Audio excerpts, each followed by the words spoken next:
Before we go traveling, we have to pay attention to a few things. First, taking care of the passport. As legal identification, everyone must have a passport when visiting other countries.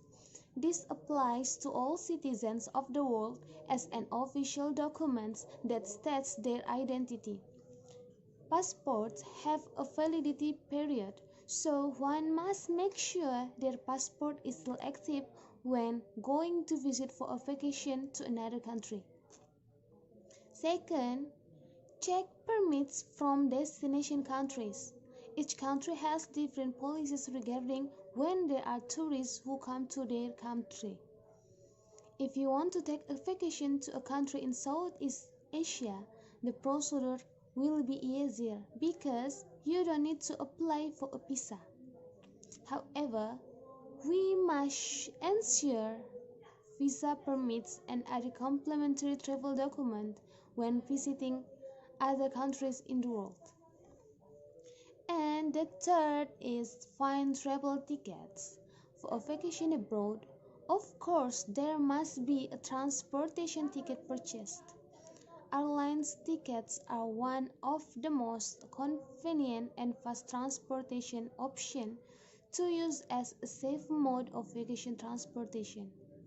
Therefore, the number of requests is also large, so the ticket prices are relatively expensive, especially during peak season. There are several practical alternatives for tourists who want to stay, including hunting for cheap tickets, buying from online travel agents, or participating in travel fairs. Be sure look for travel tickets in advance to make them more affordable. And the fourth is book lodging. When on vacation to another country, immigrants must have a place to live. Some countries even require tourists to attach proof of lodging reservation when applying for a visa.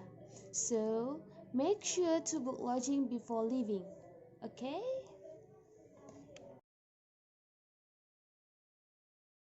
If you want to go on vacation abroad, there are various files that must be taken care of. One of them is the management of the transportation used. The most likely means of transportation to use is an airplane. Therefore, airline tickets become a very important part if you want to go abroad with short travel time. In this travel package, there are various ways to book airline tickets. We can book tickets in person and order online. However, during a pandemic like now, it's more advisable to book airline ticket online because by ordering tickets online, you can get more varied ticket choice and offers. Besides that, it also provides convenience for airplane ticket buyers. Here's how to order airline ticket online from the Traveloka application. Booking the airline ticket online is done by installing an application or using the website. First, open Traveloka, then select the flight ticket option. Start the search by selecting the flight details. Select and book flights by viewing the flight details, such as airline's name, flight schedule, ticket price, and more. After selecting a flight, you are asked to fill in the contact data of the passengers who can be contacted and the personal data of the departing passengers. You can also add travel insurance directly to your order. The next step is payment. You can choose the payment method that suits your needs. In the last step, after the payment has been successfully received, you can get an e-ticket sent by Traveloka via your email address within a maximum of 60 minutes. When you arrive at the airport, prepare your ID, passport, and a ticket code number to check in and get your boarding pass. After that, you drop off your luggage and pass through the security by showing your boarding pass and passport. Until when you arrive at the plane door, you do the same thing by showing your passport and boarding pass. Finally, when you arrive at the airport of the destination country, your passport and other documents will be checked again.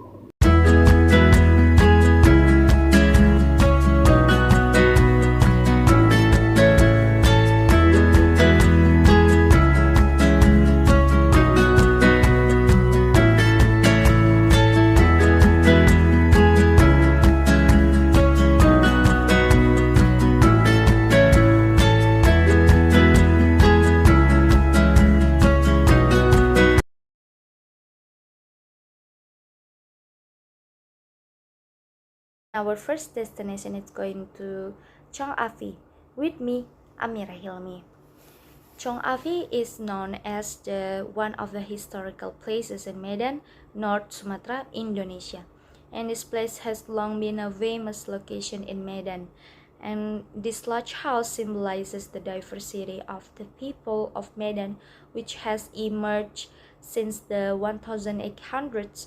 And this house is a relic of a rich merchant from China in 1860 who was named Chong Afi, and it is said to have a close relationship with a number of important figures and officials in Medan. And the house used as a museum, and it is located in Jenderal Ahmad Yani number 105 Kesawan, Medan, North Sumatra. And this house was considered very luxurious in its time and on that period because it is very spacious and majestic. And this two-story house has a very strong ancient architectural feel, even though it is 100 years old, but the manager is still taking care of this building so that it can still look majestic and stand strong.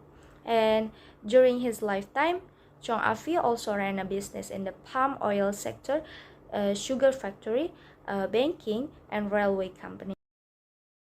Chong Afi Heritage House has been considered as one of the national cultural heritage in Medan. And the area is also quite large, around 6,000 square meters. And Chong Afi is a native China, so it is not surprising the most of his house are filled with the cultural features of the bamboo. And however, it turns out that in this house there are also ornaments with a European and Malay touch on some sides, and that's so cultural diversity. And the atmosphere of this house has a mysterious and exotic aura, even though it has been opened to the public. But the mysterious aura of Chong Afi's house still feels very thick, and not surprising considering this ancient house is more than 100 years old. However, it is precisely the exotic impression that makes this location is interesting to visit, and that's why the house is a famous place in Medan, and this is the cultural heritage in Medan. Thank you.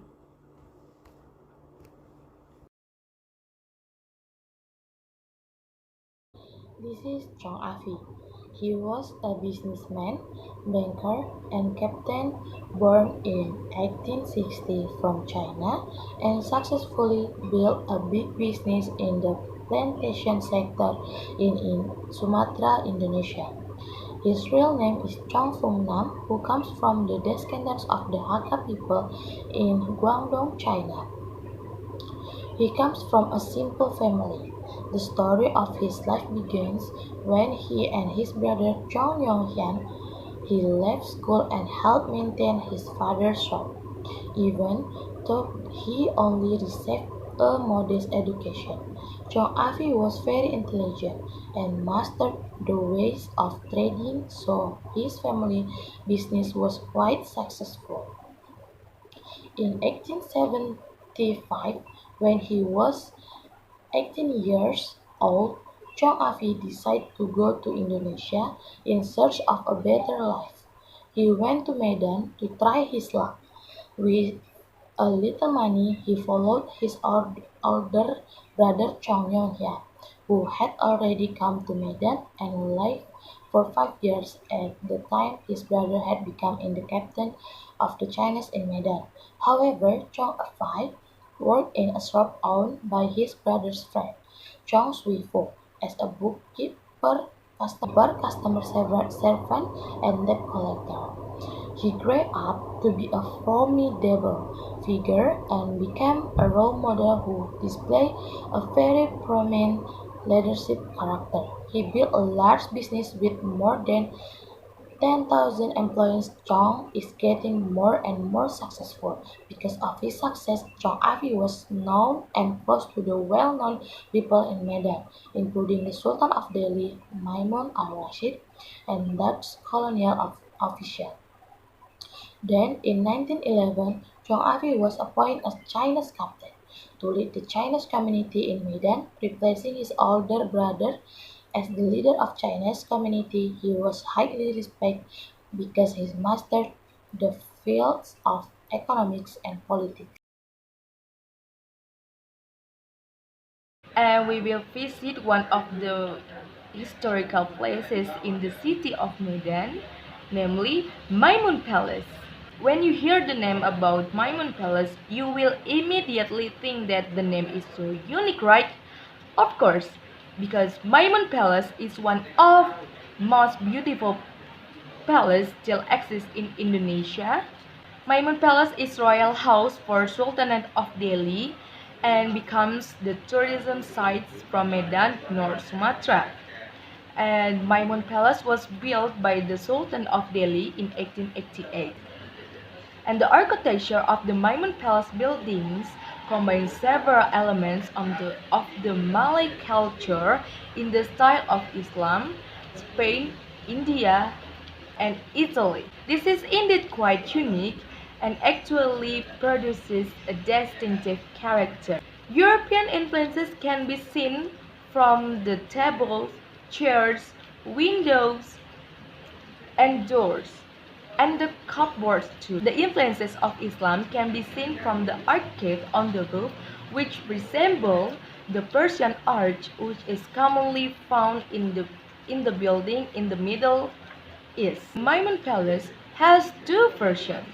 The first version says that the name Maimun was given by Sultan Mahmud in honor of his wife named Maimuna, while the second version says that the name of Maimun Palace was pinned and taken by the Sultan Mahmud from Arabic, namely from word Maimuna, which means blessing or grace.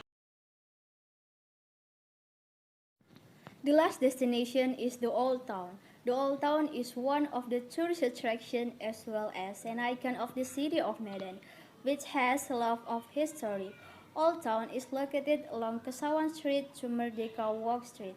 This Old Town area is one of the Dutch heritage, which is now tourist spot that attracts tourists to take pictures, culinary, and others. Some of the old town buildings that are still standing today include the Warehouse Building, London Sumatra Building, Bank Indonesia Medan Building, Medan Post Office, PDA in Tirtanadi Tower, Hotel De Boer, and City Hall. The buildings of this building are still well mentioned today. One of the areas that tourists often visit is Kasawan Street, which has the beauty of old buildings and lots of culinary delights to try. When passing through Kasawan Street, we will meet several buildings that I mentioned above which can be used photo vintage. And I recommend when you want to travel the old city of Medan, go at night because at night the old city is very beautiful.